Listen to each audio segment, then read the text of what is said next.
आज रविवार असल्यामुळे मुलांना मच्छी खाण्याची खूपच इच्छा झाली होती. मार्केटमध्येही मला मस्त अशी सुरमई मिळाल्या. सुरमईचं थोडंसं कालवणही करायचं आहे आणि फ्रायही करायचे आहेत. कालवणासाठी मी अशा प्रकारे मसाला करते. सुकी मिरची भिजत ठेवली होती. त्यामध्ये थोडेसे धने, त्रिफळा घ्यायचं आणि हे थोडा वेळ भिजल्यानंतर आपण आता त्याच्या वाटणात उपयोग करायचा आहे. वाटण करताना त्यामध्ये ओला कांदा, टोमॅटो घ्यायचा, जिरं घ्यायचं, भरपूर अशी कोथिंबीर घ्यायची आणि ते ओलं खोबरं हे सर्व ओलं वाटण आपण करून घ्यायचं आहे. आता मच्छीला लावण्यासाठी मसाला तयार करून घेऊया.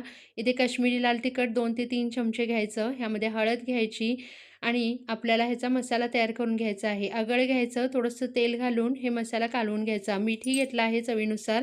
मसाला छान कालवून घेतलेला असतो, तो मच्छीला लावून घ्यायचा.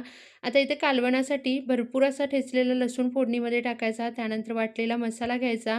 मसाल्याला छान अशी वाफ आल्यानंतर आपण त्यामध्ये काश्मीरी लाल तिखट, हळद घ्यायची. परत एकदा थोडंसं मीठ घ्यायचं आणि कोकमं टाकून मसाला शिजेपर्यंत आपल्याला ह्याला शिजवून घ्यायचं आहे.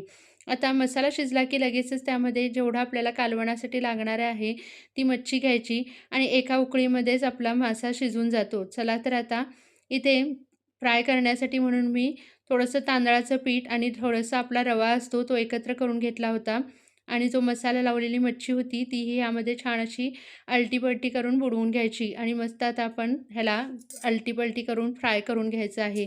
जास्तही फ्राय करायचं नाही कारण शॅलो फ्राय करून घ्यायचं आहे. तळल्यामुळे मच्छीमध्ये तेल तसंच राहतं. त्यामुळे अशा प्रकारे शॅलो फ्राय करून मस्त असं ताव मारून घ्यायचं आहे.